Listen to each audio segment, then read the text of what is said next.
Go for it.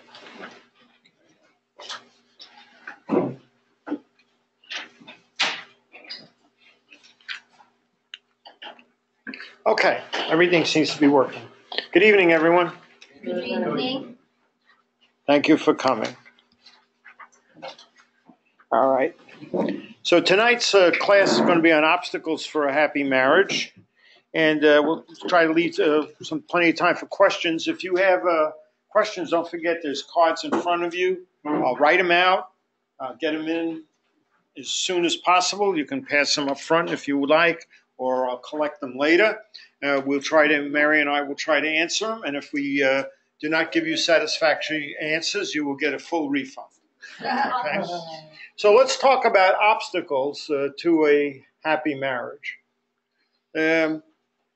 This is tonight's topic, and it's a part of life that things often get in our way from what we would like them to be ideally. It would be a very perfect world if we woke up every morning and we followed a perfect script and everything was totally happy. I don't know if you've worked in a laboratory like I did for 40 years, you know that things don't work right every day. In fact, you have to learn from your failures. I used to tell my students what fails is as important as what succeeds, because you need to learn from those failures how to do better. And if you keep doing the same thing over and over again that you failed at, you're never going to get anywhere. Well, it's the same thing in marriage. If you have an obstacle, you need to learn how to overcome that obstacle. And if you keep making the same mistake over and over again, have the same confrontation, the same argument, the same irritation, you're not going to be very successful. So I want to read to you this passage from Thessalonians because it has some interesting comments in it. And I think I can read it better actually from here. It's 1 Thessalonians, and the Apostle Paul wrote this to a church that was in Thessalonica, which was in the Greek world, was in Asia Minor. He says, "Finally then, brothers, we ask and urge you in the Lord Jesus Christ that you receive from us how you ought to live."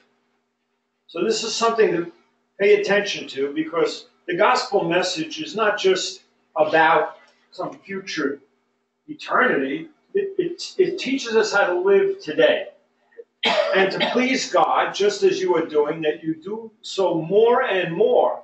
And this is a good message that you want to build on what you've done in the past. I was a really mediocre athlete, but the one thing I learned from playing is that if you didn't put in effort to improve yourself, the chances are the next time you played, you would be no better than you were before, probably worse. And you had to strive to find where your weaknesses were and to do better and better. For you know what instructions we gave you through the Lord Jesus. For this is the will of God, your sanctification. That means that you would be purified in the sight of God, that you abstain from sexual immorality, that each one of you know how to control his own body in holiness and honor, not in passion of lust like the Gentiles who do not know God. And this is an important point. If we start imitating everybody around us who has no faith, we're pretty soon going to be pretty messed up. That no one transgresses and wrong his brother in this matter, because the Lord is an avenger in all these things, as we are told beforehand and solemnly warned you. For God has not called us for impurity, but in holiness. I'm not sure people actually believe this today, that what they do is an offense against God, not necessarily just an offense against another person.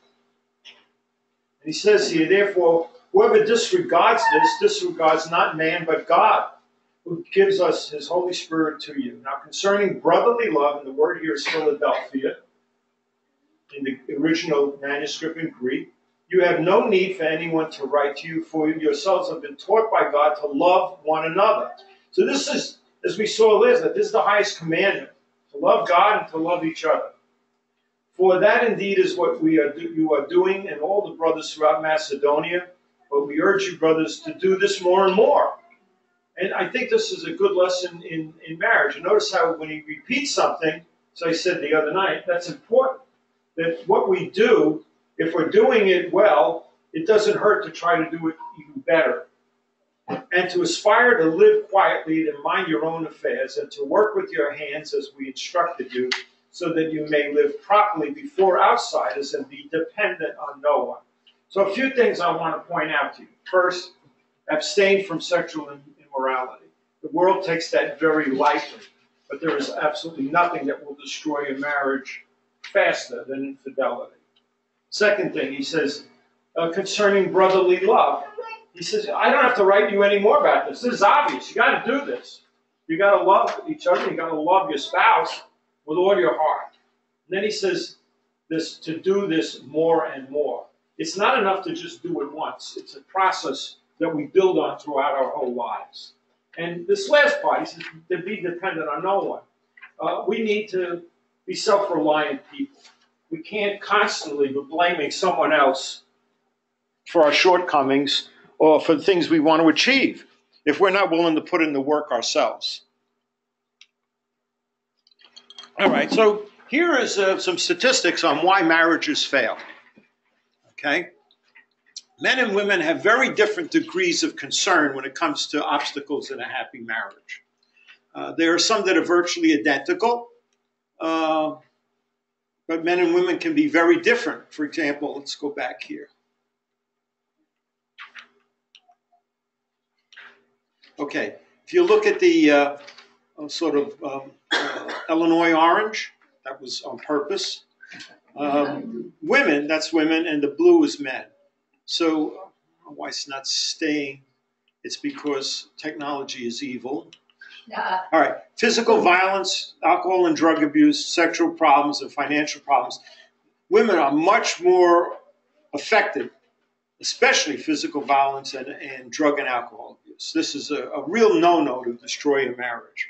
When it comes to men and women, this area here, different plans for the future, bored with each other, this affects men more than women.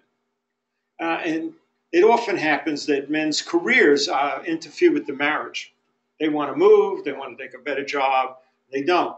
And when it comes to almost identical clash of characters and infidelity are a no-no for both sexes. So let's review that again. For women, physical violence and abuse and drug are just no-nos. They will absolutely destroy a relationship. And that's happens, and you can look down here, about 20-25% of all cases. For men, and this is kind of, guys, why men, we're pigs, okay? Can you imagine? Men don't think that very serious. I was shocked when I read these statistics, because this covered the United States and Canada. I was really shocked that men don't think that's a big deal. I think it's a real big deal. And then alcohol and drug abuse, men know, it's not no big deal. And maybe that's why so many men get themselves in these problems and don't understand why it's killing their marriage. When it comes to sexual problems, well, slightly more women than men, financial problems can derail a marriage. And when it comes to infidelity and clash of characters, well, both sexes find that unacceptable. Okay. So the top 7 problems that are obstacles to a happy marriage, the first one on this list, and this is from statistics I've gathered, is commitment. If you don't have commitment to the relationship above everything else, that's not going to be a very successful marriage. If your job is way more important than your family, if your friends are way more important than your family, if your bad habits are more important than your family, if the last thing you ever think about is the needs of your spouse, you're in trouble.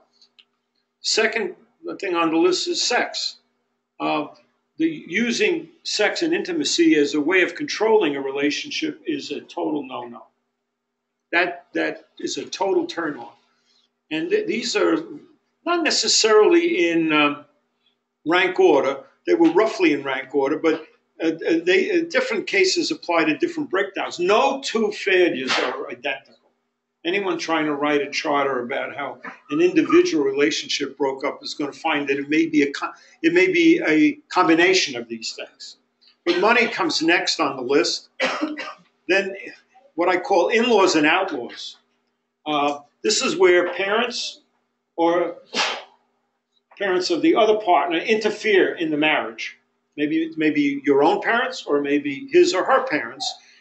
By outlaws, I mean friends, where in-laws or past friends interfere in the relationship.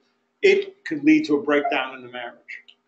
And then, of course, abuse, as you saw, and that's alcohol, drugs, violence, addictions. And then lastly, job stress. These were given as the 7 top reasons marriages fail, roughly in this order. Although for any particular one, it may be this one, or one of the others, or maybe some combination. So be aware that each one of these is a position which, if you're in a relationship, you need to spot it if you're having this problem and deal with it and handle it. All right. So what are obstacles? You don't have to stop you.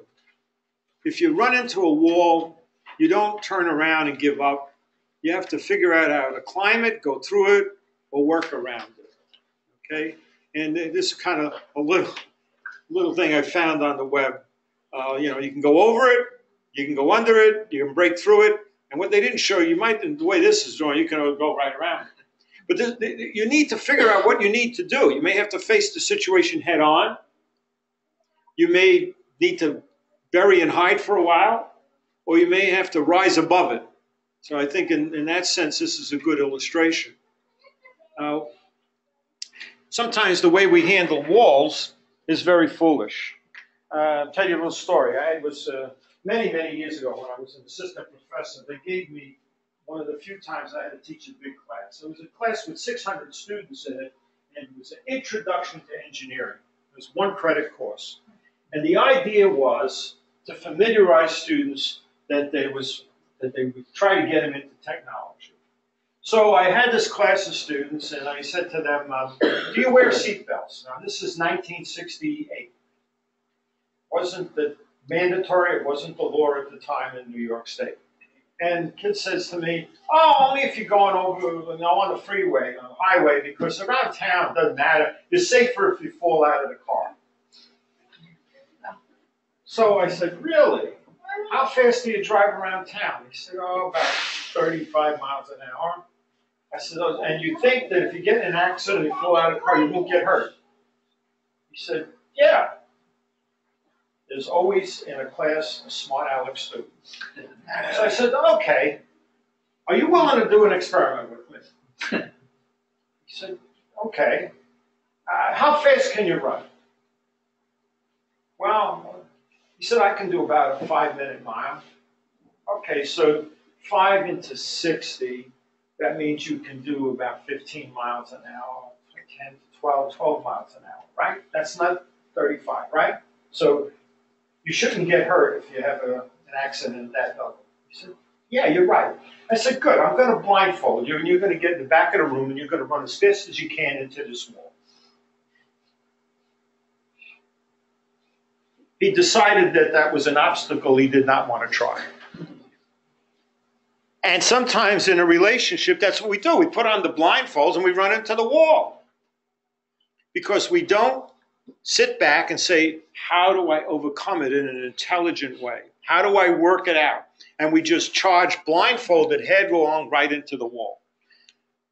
You notice none of these are really blindfolded. This breaking through, you need the tools to do this. Getting under, you need to dig. Over here, you need a ladder. In every case, to get around the wall, you need to do something else. So sometimes obstacles are so, I love this picture. They're so large, we feel like we're going to be buried by them. We're going to be crushed by them. And we will be if we allow that to happen.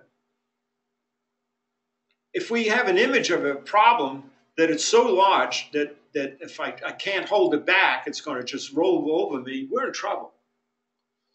The sensible thing a mature person does is stands back from the problem and says, let's analyze this. Let's see what we can do, honey.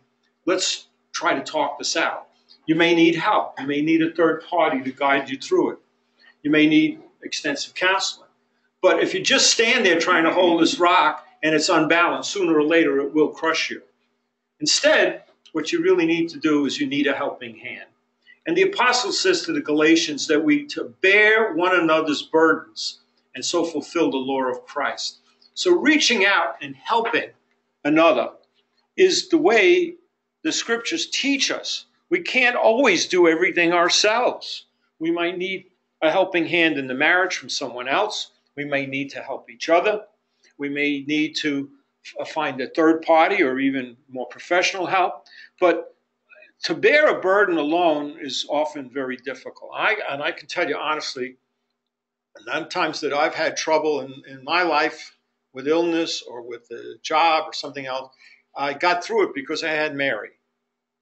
And I think she will agree that vice versa is true also. And I like this image. Here's the image of the helping hand. It makes it easier to climb up. So I remember this verse frequently. Bear one another's burdens. Christ didn't mean for us to go it alone. In fact, one of the greatest virtues of being part of a good church is that the members help each other, that they're stronger as a group than they are as individuals. Okay, so let's talk about commitment for a while.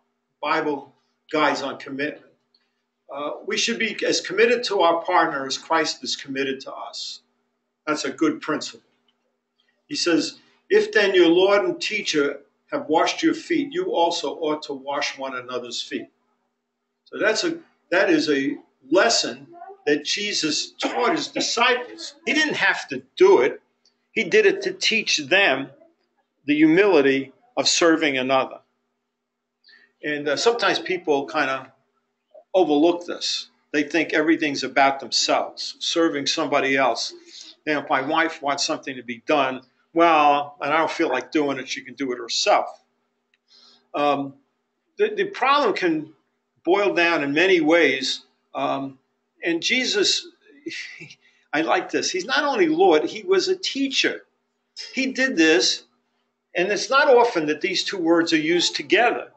He was a teacher. He was teaching us humility. He was teaching us to serve each other.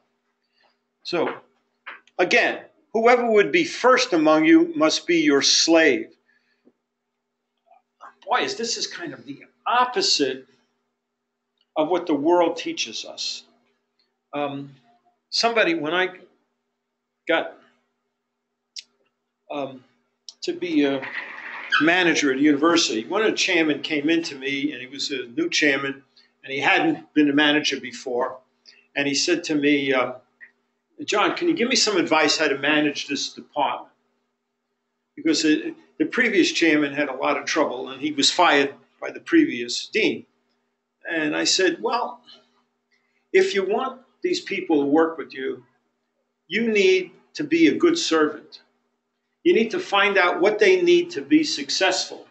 And if your department individuals and faculty in your department are successful, you're going to be successful as chairman.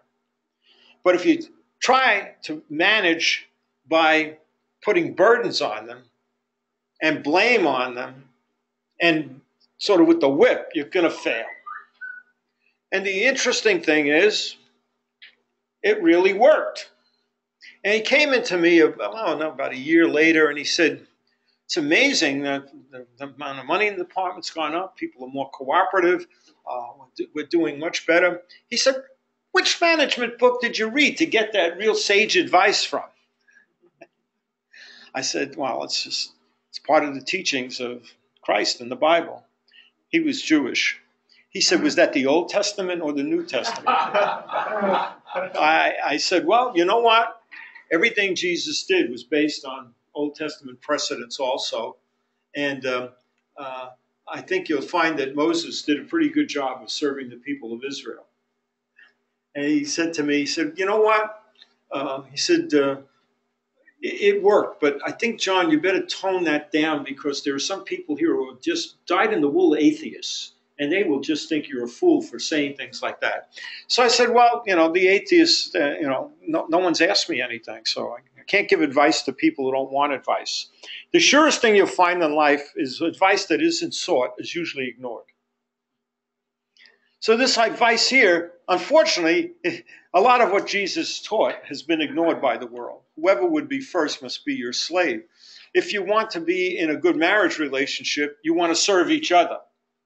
You don't want everything to be put on the other person. Do nothing from rivalry or conceit, but in humility count others more significant than yourselves. So this is Philippians 2 and 3. So this is the advice of Paul. This is the advice of Jesus. Pretty good advice. Okay. So in Ephesians, he says to walk in love as Christ loved us and gave himself up for us, a fragrant offering and a sacrifice to God. This is homework. If you have a Bible, read all of chapter 5 of Ephesians. There's a lot of good instruction in there for husbands and wives. Let's talk a little bit about common sense. All right, this is actually taken from this book, by the way. Since it's being given away free, we're not pushing anything here. So I hope you don't take it, because anyone you don't take, as I told you, I'm stealing, because we need them back home. One cannot leave the writings of Brother Paul to the Ephesians without commenting on the fact many Bible critics today consider him to be a misogynist. Do you know what a misogynist is? Who doesn't know what a misogynist is? Okay, simple definition: a male chauvinist pig. Okay, all right. Is that satisfying? All right, and because he just was considered to have disregarded women, he was not married. The critics fasten their ire on verse 22 of Ephesians 5. Wives, submit to your husbands as to the Lord. They forget the part here is as to the Lord, and equate it akin to slavery. What they overlook is the context of mutual submission that precedes this passage. They also fail to properly interpret the verse that follows with respect to the proper attitude for the husband, where the apostle says, husbands, love your wives as Christ loved the church and gave himself up for it. So basically, there's nothing one-sided about the apostle's advice. Successful couples mutually are committed to the relationship with all the emotional strength they are capable of giving. The wife and the husband look out for each other. Okay, so let's talk about sex. Okay, this is definitely a PG version. This is not an R version. If you really need more help in more direct ways, you need to do this personally in counseling. But the Bible has things to say about this. It says, for this is the will of God, abstain from sexual immorality. And why is this such a sin in a world that considers it to be mutual? If we mutually agreed, what's the problem? It's because what we're doing when we create sexual immorality is we're undercutting our love for our partner. We're undercutting the morality that we expect God towards us. Would we expect God to be unfaithful in the promises he made to us? I think not, because if that's true, then everything about Christianity just completely dies. If you cannot be faithful to your wife or your husband, how can you claim to be faithful to God? That's that simple. We demonstrate our love to God by the way we handle our relationships today. Okay? There's a story in the Old Testament, this kind of cool story. Anybody ever see the play Joseph and the Technicolor Dreamcoat? Okay. If you haven't, it's kind of a great story. The music's really not bad. And when you think about it, it was written by these two guys in high school. It was a high school exercise in Great Britain. And so what did they do? Joseph was down in Egypt as a Hebrew. And he had been sold down there by his brothers. And he got to work in the household of a man named Potiphar, who was a high official in the Egyptian pharaoh's land. And Potiphar had a wife who apparently what we call today was too hot to be handled. So she got a yen for Joseph. And so she tried to seduce him. Now, in the world today, many people would say, well, what do you have to lose? You know, she wasn't going to rat on him. Unlikely. The story's kind of cool. In 17th century Italian painting, they show her trying to seduce him and grab his coat. In a more modern painting, 20th century painting, this is supposed to be Joseph, and she's trying to drag him into her bedroom. These two look like they're dressed sort of in, there are much more lurid paintings of this, all right? So what's the story? And I want to point out the story because it's so contrary to the way people think today. Now, Joseph was handsome in the form and appearance, so that's what got her yen for him. And after a time, his master's wife cast her eyes on Joseph and said, lie with me. But he refused and said to his master's wife, behold, because of me, my master has no concern about anything in the house, and he has put everything that he has in my charge. He is not greater in this house than I am, nor has he kept back anything from me except yourself, because you are his wife. How then can I do this great wickedness and sin against God? This, what I pointed out in blue here, is really startling, because he didn't just think of it as a sin against Potiphar. He thought that his immorality would be an offense against God. Now, I think nowadays, when people slide into immorality or infidelity, they don't think about God at all. They just think about themselves and their own selfish needs. But Joseph was a faithful man, a man of the Spirit.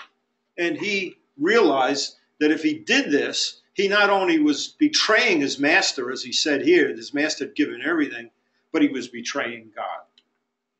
Okay, so this is a little bit more recent picture.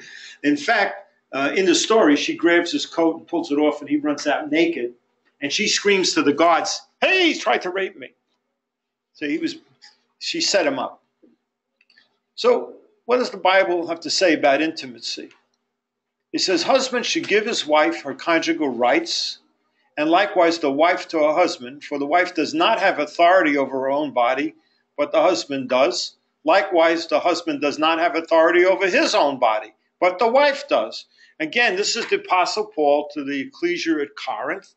He's saying each has a mutual responsibility to satisfy the other. It's not a one-way street. And nobody should ever be in a relationship where they feel harmed or they feel uncomfortable. It's something that needs to be worked out mutually between the partners. It does not deprive one another. You don't use sex as a tool to get your way, except perhaps by agreement for a limited time. Well, I tell you, limited times do happen. I ended up with 4 procedures on my eyeball, and I had to lay on my right side for 2 months. So my wife was very understanding and said, when is this limited time going to be up? And I said, when I can start moving again. But even though I know you go laughing, you think just because I'm old that I'm not interested in sex. I am. I think about it once or twice a year now. Bottom line, look at what the apostle's saying. This is a mutual thing. I think when we've done counseling, we found more times than not people get in trouble because they use sex as a weapon rather than a mutual, respectful relationship. Okay, married couples should not use sex as a weapon, but a fulfillment of mutual bond of love and respect. So that's if you're got any doubts, take a look at this chapter. The apostles very straightforward. They had problems in the first century too. And that's one of the most interesting things. The Bible is the only book I know of that was written over a period of 1,500 years that has advice about living that is just as germane today as it was when it was written. Okay, here's the next problem that really makes relationships: fighting over money. Now, fortunately, this, I like this symbol actually. Who's going to win? Nobody. Arguments over how to spend money are near the top of almost every list on reasons marriage fail. How can this be avoided? Well, we live in a society where money is everything. You're successful if you have a lot of money. I used to like, we lived in California for 3 years, and you would see cars with a bumper sticker on it, very fancy car. I'd say a Maserati. Okay, anybody know what a Maserati is? If you don't, you've really missed something really good. I mean, so, and it's always driven by an extremely good-looking woman. And on the back is a bumper sticker that says, "The one with the most toys wins." That's the goal in life, to get as many rich toys as you can possibly have. And if you're not doing that, and you're not satisfied with your life, you're going to have trouble.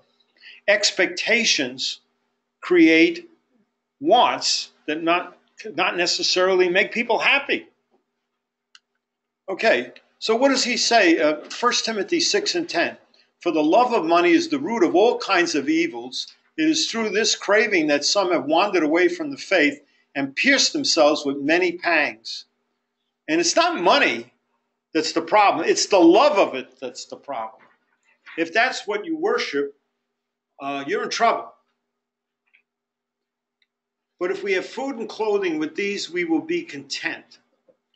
Keep your life free from love of money and be content with what you have.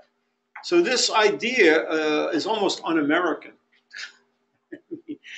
You think that happiness comes by being rich. I honestly tell you, Mary and I have been at point times pretty poor, and other times we did pretty well.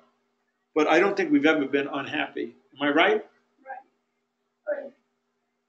We had a roof over our head, and we had food on the table, and clothes on our back, and maybe we didn't have the latest styles, but I didn't have the latest style. Let's put it that way. Anyway, if we always had this philosophy, we get paid once a month. If it got near the last 5 or 6 days of the month, who cares about eating pasta 6 days in a row? It's great. It's good stuff. Puts on. I grew up and I lived in a housing project, I told you. My dad was frequently out of work. There were times when actually we'd go 1 or 2 days with no food. Okay? So not everybody's born rich. I'm the first one in my family that actually graduated college. And I know what it is to be hungry. But you know what? I don't think I had a happy childhood, because I got hugged every day from my aunts, my grandmother, or whatever it is, and we did very well. I started working, got my working papers when I was 12 years old. I shined shoes in the subway in New York. And when I went to college, my dad was out of work for 2 years because he had gotten hurt in an industrial accident. And I had scholarships, and I worked in college part-time to send money home. I wasn't not only not getting money from home, I had to work to get money back so mom and dad could eat. So, but I don't think I was ever unhappy, because I always was surrounded with love. Okay, practical suggestions on money.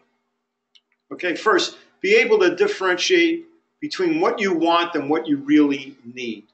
A lot of times we put in our mind, I gotta have something, when really you don't really have to have it. You will survive without it.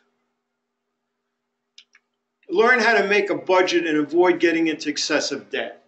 This is the biggest problem we found in counseling young married in our own church. I pointed this out, I think, earlier in the week. Credit cards make it far too easy for people to get themselves in a hole. And once you're in that hole, because of the high interest rates, you find it harder and harder to dig out. It's like one of these things. The more you dig, the water keeps filling in. Okay? If you cannot control credit card spending, get rid of your credit cards and use a debit card or cash. And this is very, very firm advice. Who's got the crummy phone today? I will tell you a good website where you can get nice classical music. Right. And you can actually choose ballet. I have ballet for non-important gifts, and Beethoven for heavy stuff. Our son Matt, for example, he wasn't the greatest earning power in the world. He only spends with a debit card. He will not go out and spend. He has no credit cards because he knows that he got himself in that trouble, and he did a self-discipline. We didn't even have to really press him on that. Get in the habit of put aside a regular amount in savings every pay period, even if it's just a few dollars. I can tell you this is important because we ran into some huge medical bills over our lifetime, which if we didn't have some cushion, we would have been in a lot of trouble. I don't know what your earning power is, but it's a generally good rule to have, let's go back, to have, if you can, put away 5% of your earnings every month. Be surprised how it adds up. In fact, you know, if you play the lottery and you want to make money on the lottery, I'll tell you how you make money on the lottery. Anyone want to know how to do that? Every time you're tempted to buy a lottery ticket, put that money in the bank. And I guarantee you, in the long run, you will have more money 10 years later than the billions to one chance that you win the lottery. I got in that habit a long time ago. Sometimes we couldn't put 5%. Sometimes we put $1 or $2. But it carried us through a lot of tough times. Both partners need to agree on big ticket purchases. Now, I put this number here because that's something Mary and I decided many years ago. Now, we're not richer, so now it's about $110. But bottom line is agree on what it is. Maybe it's $500. I don't know what your limit is. But one partner or the other should not be going out and spending without the other partner knowing on a big ticket item. That just gets you in trouble, and it causes internal conflict. You know, probably our limit today, to be realistic for Mary and I, is probably more like $250. And then we watch the credit card and make sure nobody is trying to steal us, which we had an incident lately. We spotted it right away, exactly because both of us knew what was going on. I knew it didn't. I knew the expenditure. It was not something Mary told me. I looked at it and I said, she looked at it. She looked at her receipts. She says, we're being cheated here. And we got to the credit card company and they disavowed the charges immediately. Find yourself in a hole with respect to debts. See a professional financial planner. In our ecclesia, Brother Ken Burkrow is a professional financial planner. He's helped many young people get started in marriage with a financial plan. If you have a financial plan, if you can't do the steps above, then you need somebody to tell you, here's the path to take. Here's where you can spend. Here's where you got to hold back. Nothing made me laugh more. We have a habit of giving out gift cards to panhandlers and people at bus stops and so on who are panhandling. I find that a good, if you give them a $10 gift card to McDonald's, they can eat and they won't go spend it on. McDonald's isn't selling beer here yet. They do in Germany, but not in the United States. Okay? So one day I did this. I gave it to him, and then she pulled out her cell phone. And she had a better cell phone than I had. And I felt really stupid. And then I thought to myself, you know what? If she's cheating me, it's on her, not on me. But bottom line is, not every panhandler has an iPhone 6. Is that what I don't know. What are we up to? iPhone 7, 8, 12? Who knows? What's the young guy? Whatever it is, right? So these are practical suggestions, but you know what? They're all based on that scripture we read earlier. To whatever state we're in, to find ourselves content. We will find ourselves a lot more content if we have some security based about what our real earning power is and how to save. Okay, how do you deal with interfering in-laws and outlaws?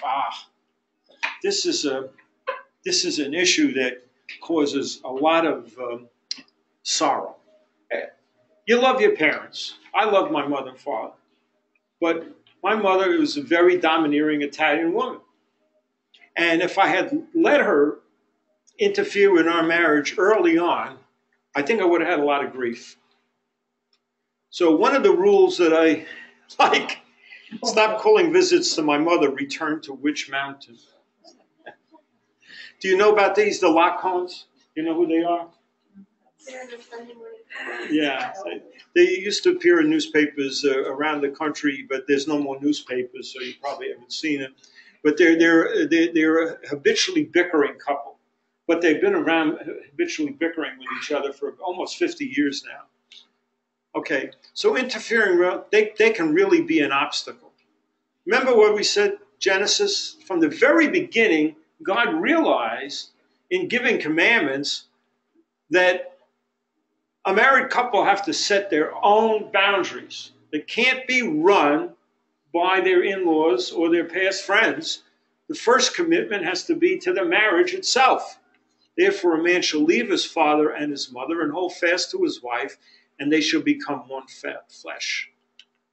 A husband and wife's first allegiance is to each other. That's God's commandment. I didn't make that up. And if they do interfere, the party whose parents it is has to deal with it, not the other party. So I dealt with my mother myself, and I told Mom, I said, Mom, I really love you, but you got to stop telling Mary how to clean the house or, what to cook or how to dress or anything else. And she took it. I think that happened fairly quickly, right? Now, my mother, ironically, had a very bad mother-in-law herself. And so I knew this, and I was able to use that and say, listen, you remember Dad's mother-in-law when she was alive? She used to come, put on a white glove, and come into the house and put her finger over the door sill and over the mirror and say, it's dirty, your house is a pigsty. I said to my mother, what did you do? She says, well, I told Charlie, throw her out. She's not welcome in my house anymore. Either that or get rid of the gloves. And that's serious. So when I reminded my mother of that, she said, I got your point. I got your point. She says, so it's fine. If you want to starve, it's okay with me. If friends or relatives interfere, let each partner handle their side of the family. Don't put it on the other side. It's your parents. You need to deal with it. Some relationship may be needed to be tuned out or turned off. What do I mean by tuned out? Sometimes you just have to just say, well, yes, thank you, very good, and promptly ignore it. I would never, ever break a relationship with my parents or my brother, but there are times, especially my brother, which I just listen and I say, oh, thank you. I pay no, and I'm certainly not going to do what he says. Turned off, well, some relationships may have to be broken off, period. They must be so toxic that they could affect your marriage in a very bad way, and you need to just say, if you're going to keep doing that, you're not going to be welcome here. I'm sorry, that's an extreme thing. It rarely happens. But sometimes just the knowledge that you are willing to say that to them will make it clear you're serious. Okay? Okay, physical and mental abuse, this is unacceptable. Love is patient and kind. Love does not envy or boast. It is not arrogant or rude. It does not insist on its own way. It is not irritable, resentful. This is what he tells the Corinthians. So in a relationship where there's physical and mental abuse, it really should not be tolerated. And I love this one. It does not insist on its own way. If you're having an argument, men tend to believe it's totally logical what I'm saying. Why doesn't she understand this? Right? My wife knows that I'm a physicist. Everything's logical. I got an equation. I can calculate it. I know exactly what we want to do. My wife is way more emotional. She thinks I know what she wants even when I have no idea what she's talking about. All right? The real clue here is not to insist on your own way. Sometimes, you know what? You could be totally right, and it's just better to say, it's not that.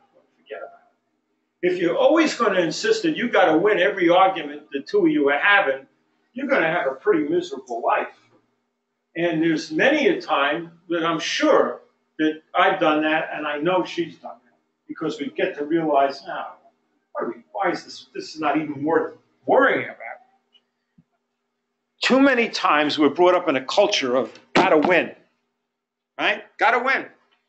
If you're not a winner, you're a loser. Sometimes it's agree to disagree. Mm-hmm. That's right. No, thank you. That's very unagreeable. Okay. Let nothing be done through strife or vainglory, but in lowliness of mind, let each esteem other better than themselves. Biblical advice, pretty good stuff.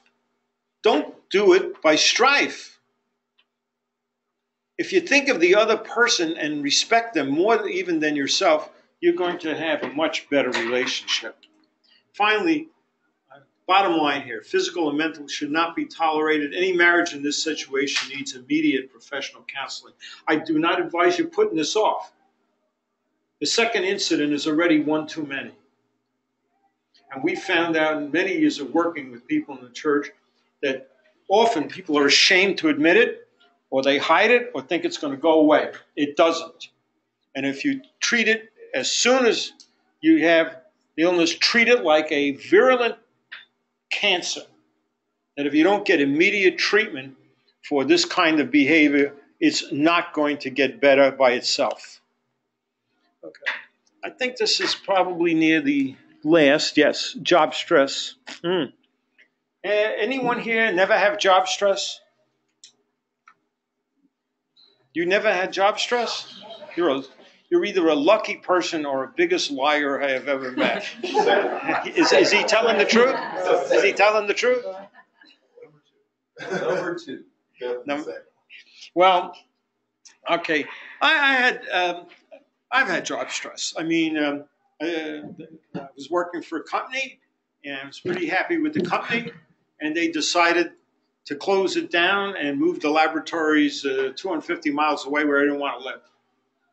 So I quit that job and I took another job at half the pay. Then a few years later, the university that I was working at went into a very big financial tailspin, and they decided they weren't going to retain any tenured professors. And my chairman of the department used to come in my office every couple of days, and he'd give me why don't you apply for this job, John? Or why don't you apply for that job, John? Remember those days, huh? So, and I had 2 kids, another one on the way, the third one on the way. And lo and behold, one day I'm sitting in the office on a Saturday, working extra hard, trying to get my resume together. And this guy knocks on my door and he says, "Where's the toilet? Where's the toilet?" And I said, well, it's down the hall and to the left, and there's no sign on it because it fell off and they didn't repair it. He says, "Oh," I say, I noticed the name. He says, "Bilello." It's an Italian name. "Tu parli italiano?" I said, "No, I don't." "Who are you?" He says, "I'm Giuseppe Cagliati. I'm the director of the Uratom laboratory at ISPRA, and I'm just visiting the university. I thought I'd walk around on a Saturday." I said, "Fine." So he goes to the bathroom. He comes back to my office. He says, "What are you doing?" To make a long story short, we get in a conversation. He invites me to Italy as a postdoc. And the next thing I know, when I come back, I publish a couple of papers that got a lot of notoriety. And all of a sudden, I got several job offers from really good places. And all of a sudden, when other people wanted me, they didn't want to fire me anymore. But I was this close to being out the door. Sometimes I think God leads us in paths we don't even realize. In this case, it was finding a toilet. And I asked Peppino many years later, what was he doing there on a Saturday? He was at a conference and he thought he wandered around the university and he actually got lost. He was in the wrong building. He thought he was in a different building, in the physics building entirely, and he was in the material science building. So odd things happen. That was a lot of stress. Losing a job, being fired or laid off, I know a lot about that. My dad went through lots of ups and downs in work. He was an elevator mechanic, and at one point when I started college, he was out of work for 2 years because he had an accident, fell down a shaft, 3 stories, and he broke his arm, broke his shoulder. dislocated his legs, and he was laid up for quite a while on unemployment and disability. And a lot of stress on the family. My brother at the time was only 13, so he wasn't able to contribute. Being transferred to another city, that's sometimes another country, that can happen. Working so hard to get ahead, the marriage and family are neglected. This is kind of the opposite kind of stress. And we've seen this too. You get to be so successful that it becomes in itself a disease. Okay? I think I may have said this already, but at my age, I can get away with forgetting what I said last couple of days ago, right? Okay. This working so hard. There was a professor in our department who he would work 60, 70 hours a week. Now, my general rule was, and he wanted to win the Nobel Prize. Okay. To make a long story short, he never won the Nobel Prize, but he had 2 kids that ended up in prison. His wife divorced him because he was never around. And by the time he retired, he was a single, most unhappy, miserable person I ever known. And he said to me, how do you get so much done? And you're doing so well with contract and everything else. But you go home every day, 5, 6 o'clock at the latest, and I don't even think of coming back to the lab or doing anything. Once I got into the groove, and he says to me, how do you do that? And I said, well, for one thing, his bad habit. He'd go to the coffee room and he'd spend an hour talking. He'd be out in the hall, spend another hour talking. And when I'm working, I'm working. Nothing in the world better get in my way. So I had a very standard rule with my grad students. I had as many as 12 at a time. When my door is closed, don't you dare come in my office, because I am busy working, thinking, preparing for you. When my door is open, which usually I would try to do it for an hour after lunch and an hour at the end of the day, you can come in and we can talk and do work. But I tried to schedule myself so that when I was working, I got work done. And too many people don't know how to do that. You can work very hard and still be a failure because you don't know how to organize your life. Working with bad, ungodly people is a problem. I hope you don't run into that. We've had that situation. People work with people who are honest, dishonest, cheat, steal, have every bad language habit in the world. Unexpected change in job circumstances or requirements.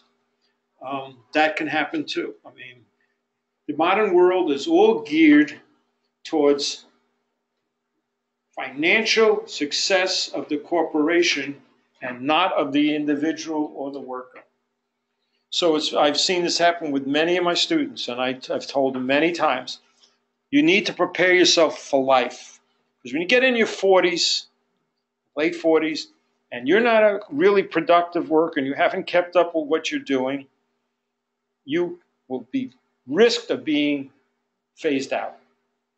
And even if you are a productive worker and you are doing good work and you are dedicated, somebody in some office somewhere else might decide, bottom line is I can do better by laying off these people and hiring a kid out of college for half the price. So my bottom advice to all of them was keep your resume up to date. Because the only security you really have in life is that somebody else will hire you. I told that to my son, who got an MBA from a really good school, Michigan. Sorry about that. And he gave me some really good advice that really helped me later in my career. He said, be a free agent. He's a big sports nut. He's vice president of a sports management firm. And he said, Dad, as long as you stay in this job and you give it your all, they're going to take you for granted. And he was right, because when I quit and got a much better paying job, then after 5 years of no pay raises, they decided that they would match the pay raise of the other place. All of a sudden, after 5 years saying they had no money, in order to retain me, they then found the money. And it wasn't because they loved me. They just didn't want to lose the contracts, which were going to go somewhere else. So you might have these unexpected changes. How do you prepare yourselves for this? Well, I'll go back to what we said a few slides earlier. I try to have 6 months' salary put away. This way, I knew that if I got change, I could live at least 6 months. Give me 6 months to hunt for something. And if I was really desperate, I knew I could ration that up to a year. And I had to do it at least once in my life.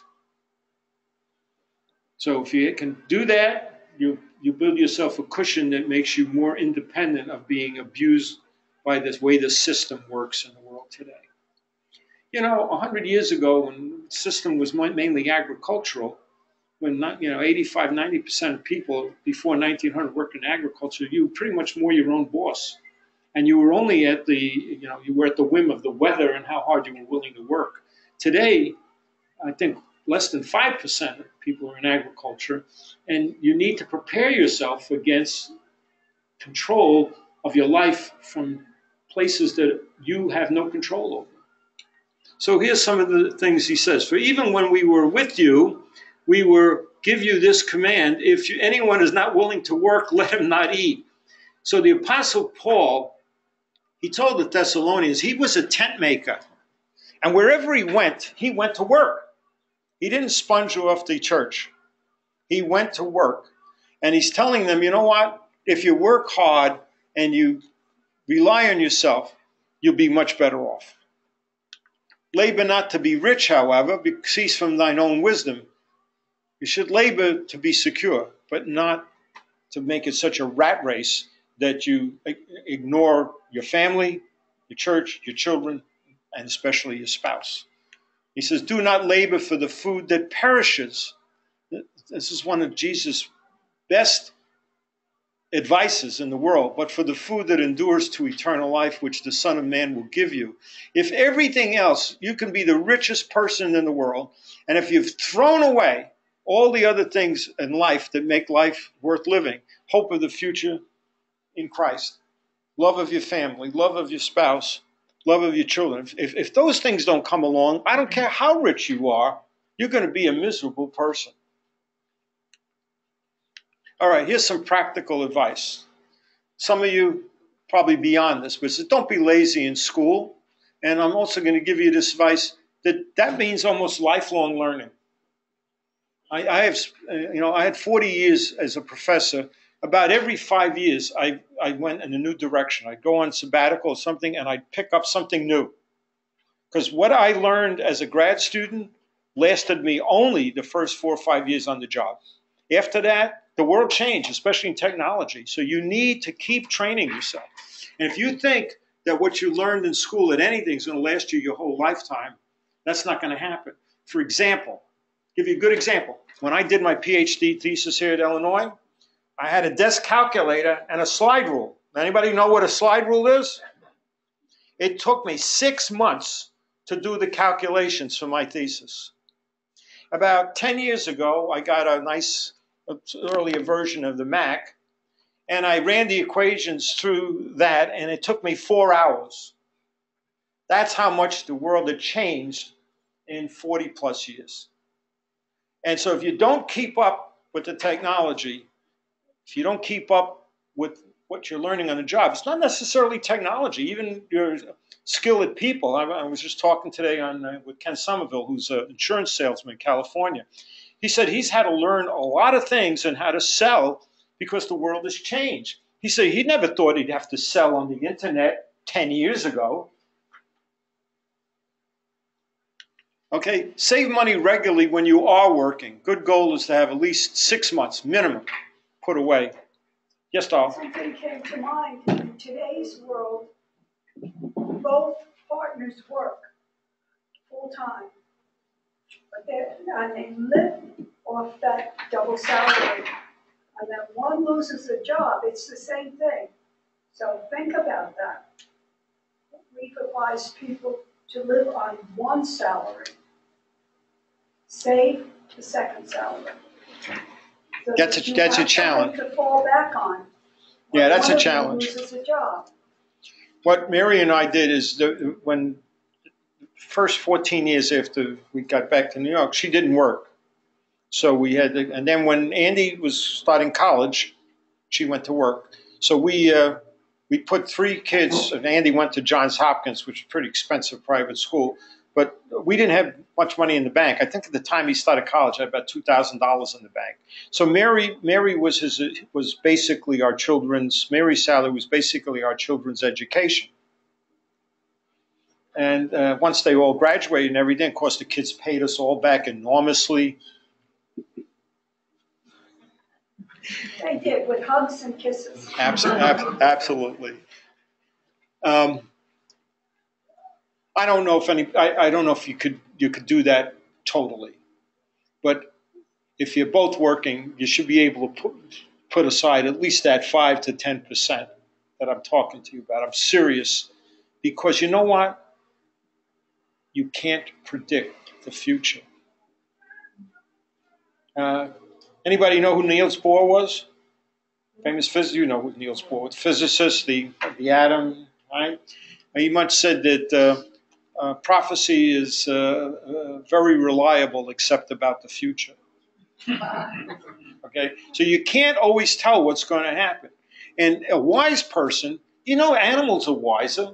I see around my project, all fall, the squirrels are putting away nuts. So when the ground is frozen and everything, they have already saved up everything by instinct that's going to make them survive to the spring. But human beings don't. We spend 10% more than we earn, often. Whatever job you have, do it well with a good spirit, regardless of your boss may treat you. If you are a boss, treat your workers fairly. You might want to look at some of these verses. Again, Ephesians 6, 5, and verses 5 through 9, and Colossians 3:22, and Colossians 4:1.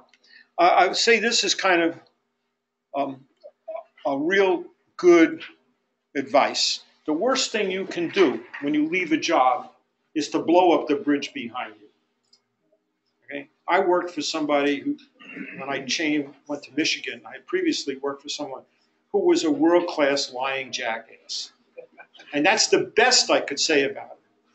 But he gave me a good recommendation because I never told him that he was a world-class lying jackass. Okay? What would have been the point? That's why he was willing to match my salary when I left, because he didn't want to lose me.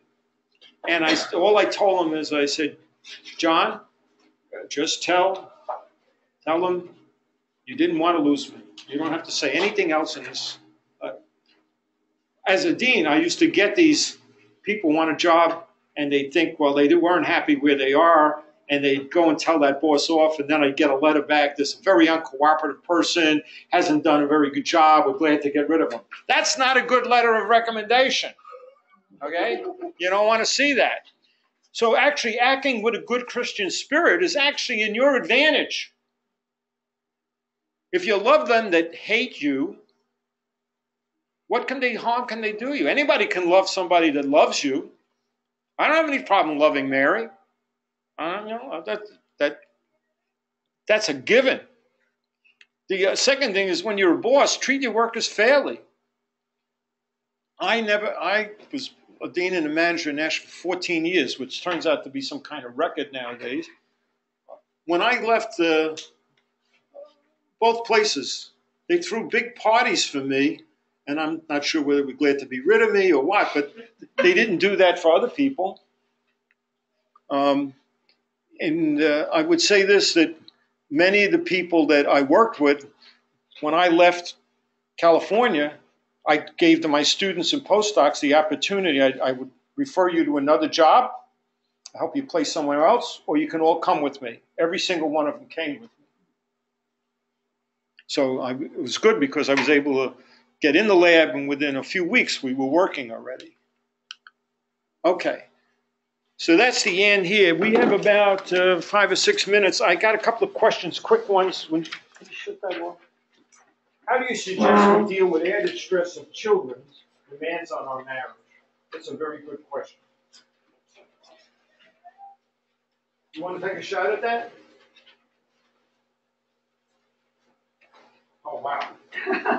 I I got a long one here. That's why I don't know.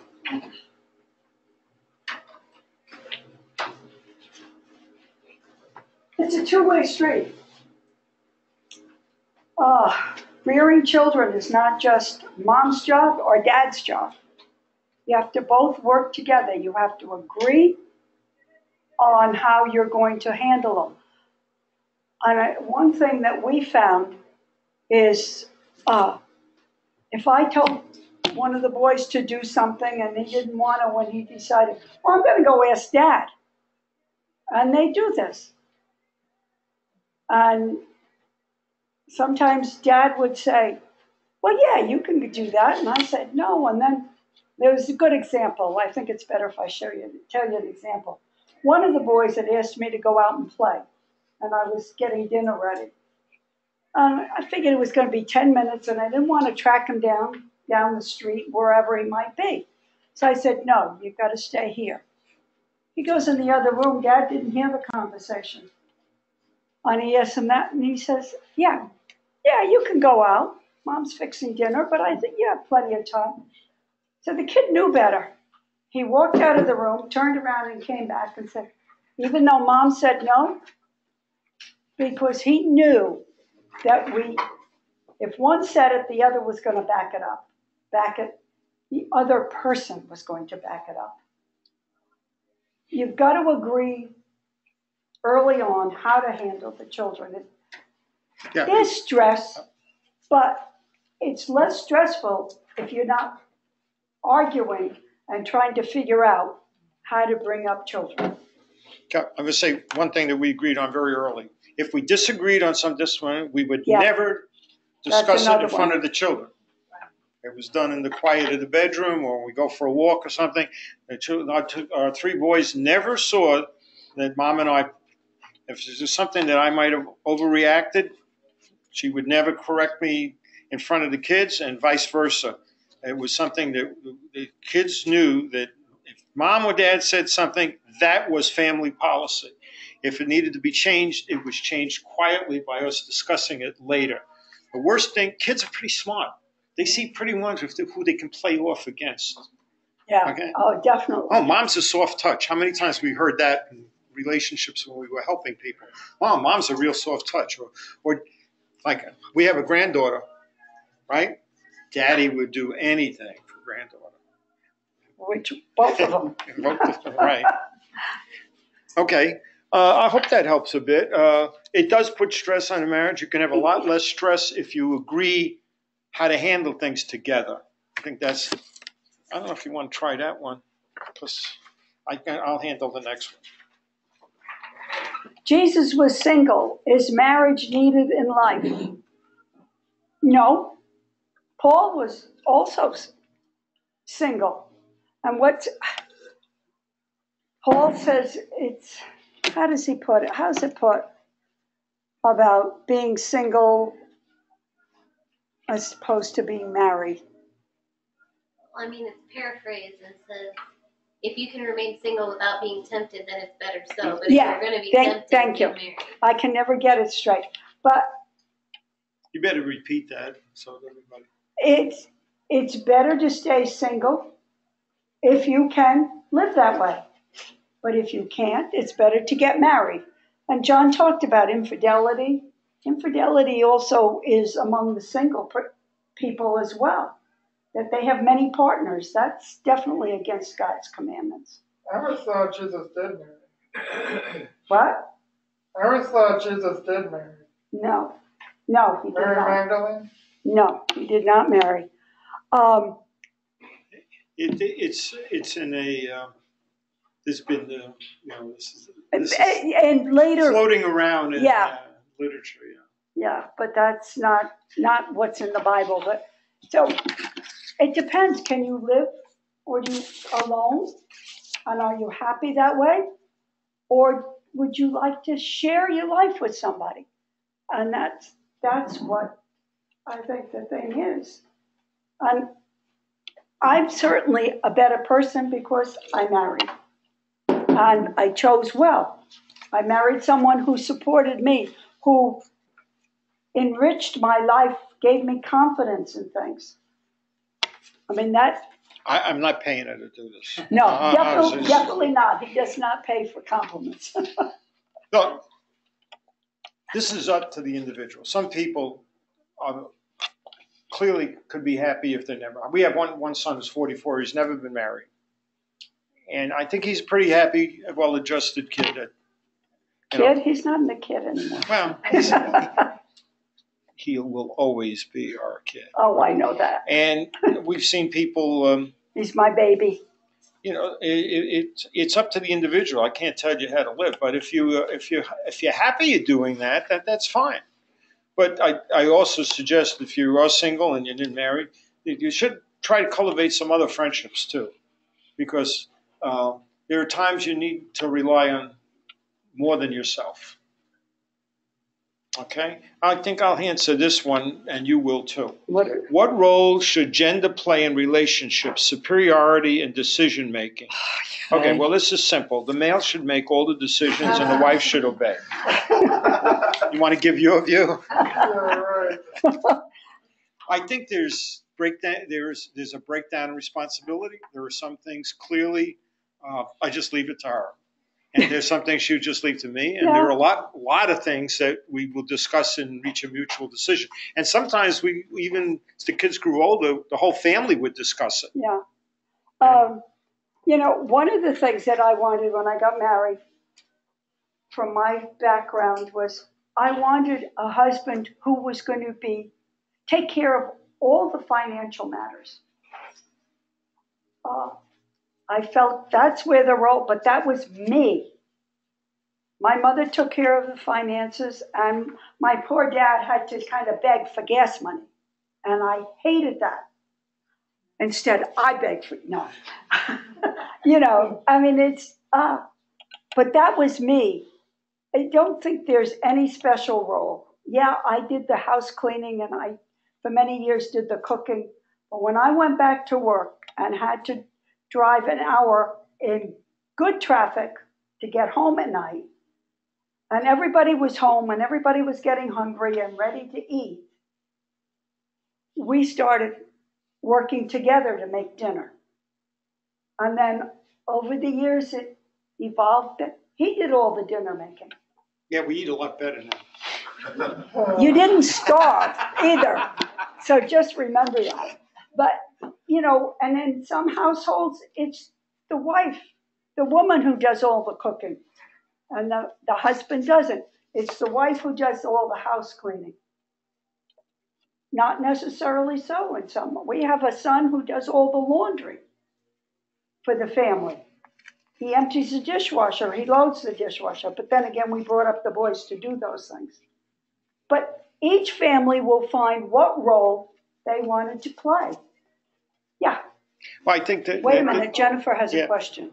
No, it's not a question, it's just, those are sort of household duties that you can agree upon, but I think scriptures do clearly outline that God is head, then there's Christ, and the man is to emulate Christ as the head, and then the woman is to respect the husband, so. Yeah, I mean, John's head of the family, there's no doubt about that, but the roles that we do. I just have a comment. Being decision maker, being the head fan, does not mean that you make decisions in a vacuum. Okay? We've never made a big decision without discussing it back and forth. And as I said, when we moved from California, we included the boys in the discussion. And they had a vote too, because do you want to all go with us? Or do you want to stay back here in school? You know, and we all discussed this, and finally came to the conclusion that one of the boys didn't want to go. But I think, I mean, this isn't my question, but I'm just scripturally, I think that there is some precedence that there is some order. Yes, because in this day and age, with women's lib and all, there's a lot that say the woman is as equal as the man, or the woman, you know, so. I'd say being the head of the family does not mean you make decisions in a vacuum. And I can tell you just, same thing I found the job. As dean of the college, I had to still consult all the chairs. I had to still consult all the faculty and then make decisions that were based on that input. If we have a disagreement, it's not going to be, we're doing my way or else. It's a matter of discussing it through. And as I said, like one job, initially I would have just said, well, I'm going to do it because that's the best for my career. And then we started discussing and in the course of the time, I came to realize it wasn't best for my family. So we didn't do it.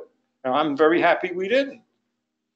But being the head of family is a scriptural principle, but it does not say be the dictator. That's a big difference. And I think too often in making decisions, if you come from a family with a very strong woman, for example, her mother made practically all the decisions. It was just the opposite way. Like. And it was not a good scene. It was a very unhappy family. And because things weren't discussed. And particularly, as I say, in any big ticket item, it doesn't get bought unless we both agree. Where the kids, I make all the big decisions in the family. I decide whether we're going to allow China in the United Nations. I decide whether we're going to go to war in Iraq. I decide whether we're going to expand the federal budget. She decides where we live, where we work. She makes all the smaller decisions. It's a constant joke, but there's something to that where some people think that being the scriptural head of the family entitles you to somehow be a potentate. It doesn't. And that isn't even what the Bible says. The Bible says the husband will love and respect his wife. As if it's the same as Christ, right? Yeah. Well, when I think something, going back to the whole task stuff, like who's going to cook dinner or whatever, when we were getting marriage counseling, we did this really neat exercise where you write down common chores. So like mowing the lawn, taking out the trash, blah, blah, blah, blah, blah. And you write out as many things as you can think of that has to get done on a daily, weekly, monthly basis. And then each person takes that and then writes who, in their mind, their expectation for it. Then you look at it together, and anywhere where there's a difference, you talk about it and say, boy, honey, you think I should be ironing all of my clothes when, I grew up, my mother ironed all of my clothes or whatever. And then you talk about that stuff, and then, so as far as that part of it, I don't know exactly if the question was more towards the roles or whatever, but. Well, I won't mow the lawn. I will not shovel the driveway. I absolutely will not. You just said something that's probably a little bit dangerous. Saying, well, my mother did this. Oh, that's not an entitled privilege. You just violated something else I said earlier. You formed a new relationship. You have to say, I would feel comfortable if you do this for the following reason. It's not a good precedent to drag in and say, oh, I'm used to all this life, and you got to give me the same life I just left. Because he, or the other partner, had a different life too. You've got to blend it into a new relationship. Because certainly, we don't do anything like our parents. Well, we've taken a little of each. If you write it down, then you can address that problem. Absolutely. And be like, wait a minute, but this is not my mother's house. Right, exactly. Right. It's not exactly. Right. Okay, this is a tough one. This is going to be the last one.